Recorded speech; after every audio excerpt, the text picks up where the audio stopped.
लोक अदालत means peoples court यानी लोगों की अदालत। ये एक ऑल्टरनेटिव वे है जस्टिस मिल पाने का। ये हमारे कोर्ट्स के ओवरबर्डन को कम करती है। ये हमें speedy and inexpensive justice provide करती है। इसका एग्जाम्पल दिल्ली का लोक अदालत है, जिसने 150 केसेस सिर्फ एक दिन में सॉल्व किए हैं। ऑरिजिन ऑफ लोक अदालत हमारे एंशिएंट ग्राम पंचायत सिस्टम से इंस्पायर्ड है, जिसमें पंच परमेश्वर यानी पंच जो डिसीजन लेते थे उसको माना जाता था। 4-5 लोग मिलके किसी दो पार्टी के डिस्प्यूट्स को सॉल्व कर लिया करते थे।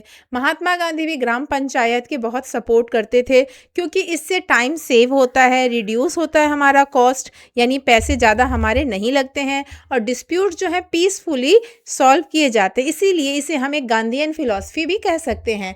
Justice P.N. भगवती जो हमारे chief justice of India, former chief justice of India हैं, वो भी लोक अदालत के बहुत बड़े सपोर्टर हैं।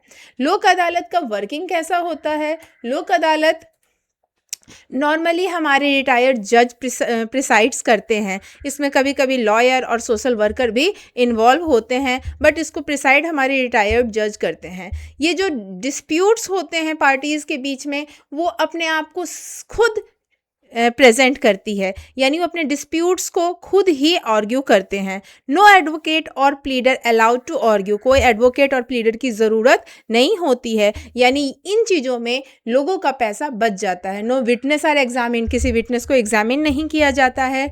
Disputes are settle through compromise और म्यूचुअल एग्रीमेंट। डिस्प्यूट्स यहाँ कॉम्प्रोमाइज़ और म्यूचुअल एग्रीमेंट यानी आपसी सहमति से सॉल्व कर लिया जाता है, यानी कि इसमें दोनों की दोनों पार्टीज जिस फैसले पर सहमत हो जाए ऐसे डिसीजंस लिए जाते हैं। इसमें basically loan dispute, family dispute, property dispute आता है, जिसमें इन लोगों का पैसा और टाइम दोनों बचता है। इसमें ऑन द स्पॉट डिसीजन हो जाता है और इसके बाद अपील नहीं की जा सकती, यानी ये फाइनल डिसीजन होता है।